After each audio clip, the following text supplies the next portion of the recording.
Sí, lo haré por titulares, vale. Luego, si os interesa el tema, pues me preguntáis, encantada. O sea, todavía son resultados preliminares, estamos trabajando esta temática de cómo se abordan las crisis y cómo se acoge en situaciones de crisis o crisis. Formo parte del ESOMI, el equipo de investigación de sociedades en movimiento, ya lo dijo Raúl, junto con Laura Oso y nuestras compañeras estupendas. Y os quería contar un poco... Con la flecha. Vale. Vale. Leticia con la flecha. Perfecto. Os quería primero hacer un pequeño apunte, ¿no? Decimos implicaciones de la acogida de migrantes en general. No queremos meternos en tema de extranjero o no extranjero, porque cuando hemos llegado al campo nos hemos dado cuenta de que realmente una variable relevante es las personas que han transitado y se han movido, por ejemplo, a nivel interno de un país a otro. En este caso nos centramos en personas que se han movido de un país a otro, que han atravesado fronteras, y metemos en este paquete de personas migrantes no solo a las personas inmigrantes, sino también a las personas que están solicitando la protección internacional o que han obtenido algún tipo de protección internacional, refugiados, protección subsidiaria, que aunque es muy anecdótico a nivel rural, sí que hemos visto su presencia y por lo tanto, bueno, pues se le hace, pues aquí obviamente se les incluye. Y vemos que también poco a poco pues, está habiendo políticas que intentan realizar un poco más la llegada a lugares ya rurales, ¿no? Entonces, por eso también lo vemos relevante incluir y tener en cuenta un poco lo que mencionaba ayer, personas que son nacionales españolas, pero que han vivido ellas y la generación anterior en otro país diferente y que han venido a instalarse en España y que eso... la pregunta que nos lanzamos también es de qué manera estas personas participan o no participan de esta necesidad de acogida o de integración o de lo que sea, ¿no? Porque son personas que han sido ajenas al contexto donde nacen y que a lo mejor, es una pregunta que se lanza, ¿no? También serían perceptoras de este tipo de políticas, ¿no? De integración. Vale. Entonces, en ese marco, os cuento un poco así resultados preliminares. Lo que nos interesa en este paper es un poco explorar a nivel tanto de narrativas, análisis del discurso y tal, como de respuestas locales, más bien de políticas a nivel local que se han implementado y tal, por parte institucional y por parte civil, pues eso, cómo esa percepción de crisis territorial y crisis migratoria modelan estilos de acogida. Me quiero centrar en estilos de acogida como todos aquellos esfuerzos que se hacen para que las personas lleguen y para que las personas se queden en un territorio en particular. Esto me parece especialmente relevante. La mayor parte de la literatura se centra muchas veces en recepción, en la pura recepción, en las condiciones de recepción o en las infraestructuras de recepción, pero muy pocas veces pone la vista un paso más allá en cómo esa recepción modela después la capacidad de esas personas o la voluntad de esas personas de quedarse, ¿no? Entonces esto me parece muy relevante y tiene que ver con el concepto que mencionaba ayer de emplacement, que es de Glick y Skiller, ¿no? No sé si te suena el concepto, que intenta superar un poco esta visión de la integración, añadiéndole la dimensión espacial, añadiéndole la dimensión relacional y los juegos de poder. O sea, la completa un poco más esta noción de integración.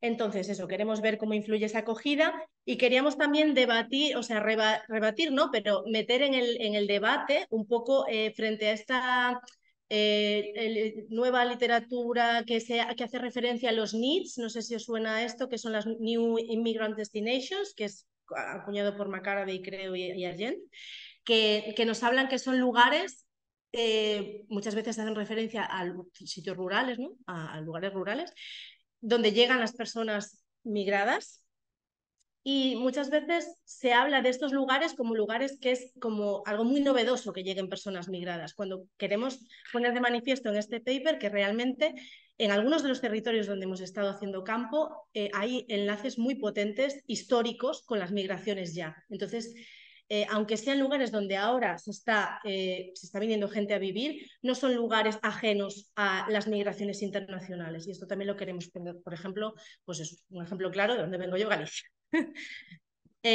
Vale, entonces a partir de aquí, bueno, la metodología es eminentemente cualitativa. En este caso hemos metido 98 entrevistas semiestructuradas, observación participante, hemos hecho mucho campo ahí de pico y pala. y hemos estado en muchos lugares, hemos seleccionado pues al final 6 localidades en 4 regiones diferentes y los perfiles de las personas participantes han sido muy variadas, administraciones, personas migradas, no migradas, grupos de sociedad civil organizada, centros educativos, empresas, bueno, mucha gente. No me voy a detener en la metodología, pero luego si queréis lo hablamos. Y partimos también de la noción de iniciativas welcoming o acogedoras, no sabemos muy bien cómo traducirlo todavía, que al final íbamos a las localidades e intentábamos verlo de una manera poliédrica, como estas iniciativas o acciones de acogida favorecían o permitían que las personas llegaran y se quisieran quedar, ¿no? Entonces parto de esto para luego poder explicar lo siguiente. Entonces, a partir de ahí hemos creado una tipología que en función de estas variables, ¿no? De la experiencia de crisis, la naturaleza de las iniciativas, en dónde se pone el foco o dónde se centra, para quién van dirigidas, la estrategia, que si existe planificación o no existe planificación, las dinámicas que se generan entre agentes, el rol de las entidades sociales, qué papel juegan ahí, y la relación con los o las nuevos vecinas, ¿no?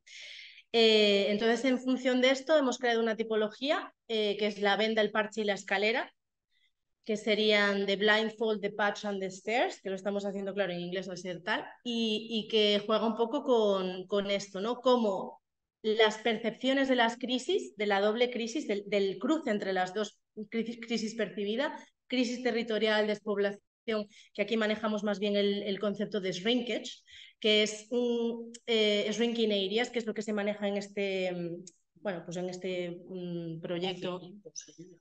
Es que no sabemos cómo traducirlo, porque nosotros no lo traducíamos como vaciamiento, sino como desvitalización o algo así. Como un... Es que es complicado. O sea, hay unas palabras que... Encogimiento, pero no... Sí, es shrinking, no sé. Bueno, que nosotras lo que tenemos en cuenta al hablar de shrinking es un poco bueno, pues el factor demográfico, económico, de bienestar y medioambiental, sobre todo, ¿no? Cuando hablamos del shrinking, pero bueno, nos hemos medio así hilvanado una definición de shrinking que intenta aunar un poco lo que queremos decir en este proyecto en particular para lo que sería el shrinking, ¿no? Pero bueno, ya profundizaremos si queréis. Entonces, bueno, esto, la venda, para hacer una diferencia muy breve de lo que sería la venda, el parche y la escalera, que si os interesa yo os contaré, la venda serían lugares donde llegan las personas, pero que las personas no son buscadas, o sea, no se intenta... Igual que hay un montón de municipios que desde hace más de 30 años han intentado diferentes tipos de estrategias para atraer población, en esta de la venda, pues no... ¿Cuánto me queda? ¿Me queda mucho? No, sí. 2, 5. Menos, no, tardo menos, no te preocupes. Vale, entonces en la venda realmente sería una población donde las personas llegan pero que no son buscadas, que no realmente vienen pues eso por motivos más bien económicos, laborales o de conveniencia porque hay vivienda. Y entonces, en general, pues eso, no existe ningún tipo de planificación para estas personas, no, o sea, están allí y son convenientes a nivel utilitario, pero que no tal. ¿Y qué implicaciones tiene esto para la acogida? Es lo que intentamos recoger un poco aquí. El parche sería todo lo contrario, lugares que están muy preocupados porque ven que hay bueno, pues es un desequilibrio demográfico enorme, que el pueblo se les muere y entonces intentan por todos los medios, muchas veces como pollo sin cabeza, intentar que las personas lleguen y se asienten. Entonces, ¿qué implicaciones tiene eso también para cómo se hace que las personas, cómo se les acoge, ¿no? Y después la última es la escalera, que son lugares en general que ya llevan una trayectoria bastante larga en esto de percepción de crisis, acogida y tal, y que de alguna manera hay cierta planificación, son lugares donde las personas no llegan de manera muchas de las veces así como espontánea, sino que sí que hay una cierta búsqueda, pero no una búsqueda indiscriminada, y es mucho más selectiva. Que escuchando el otro día al compañero Ricard Morén sí que hay cosas en común, con lo que yo no lo conocía el estudio, y la verdad es que me ha sorprendido y hay un mogollón de cosas en común. Y entonces pues intentábamos plantear esto, que la tabla es mucho más extensa, pero solo para que veáis así en general estas tres cuestiones. Y queríamos un poco relacionar esto con... pero bueno, a lo mejor en este paper ni siquiera somos capaces de conglomerar tanta información, pero queríamos un poco reflexionar sobre procesos que vimos que eran muy interesantes de personas que habían vivido procesos de acogida fuera, pues imaginaos la típica familia, pues en este caso gallega, que había esa persona y sus hijos se habían ido a Suiza a trabajar y habían pasado pues incluso su infancia en Suiza, parte de la adolescencia en Suiza, luego se volvían. Y luego esas personas eran las que acogían a otras personas. Entonces veíamos que había como en las ideas de cómo se debía de acoger y qué es lo que había que hacer y qué es lo que estaba bien y lo que estaba mal, había nociones muy particulares en gente que se había ido a Suiza, Francia, que eran bastante parecidas, y luego Venezuela, porque teníamos, por ejemplo, en Galicia tenemos esos casos muy marcados y mucha población que corresponde a estas características. Entonces veíamos que lo que se entendía por acogida o las formas de acoger o lo que se entendía por bien o mal o la permisividad que había con esas personas a la hora de acoger era diferente. Tenemos que profundizar mucho más en esto, pero era muy interesante porque era haciendo un paralelismo muy burdo, y me vais a perdonar, es solamente para explicar.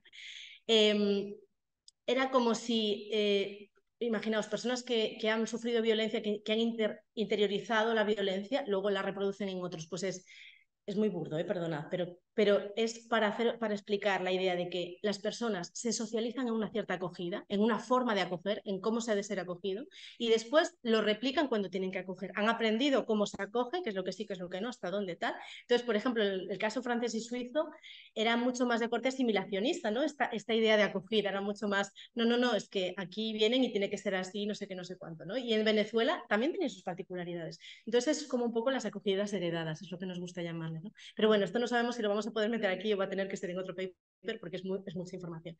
Pero bueno, solo para daros así ideas y intentar ser algo diferente. Y bueno, finalmente ya a modo de conclusión final, la importancia de la agencia, la importancia de las acogidas parciales.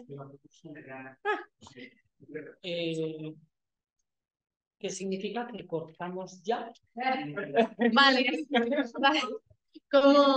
Perfecto. ¿Cómo las acogidas parciales que se centran en cuestiones utilitarias muchas veces delimitan las posibilidades de las personas a la hora de poder quedarse en los territorios y cómo las identidades locales que naturalizan la movilidad al final tienen cierta influencia sobre la visión de las personas recién llegadas? Muchísimas gracias. Gracias.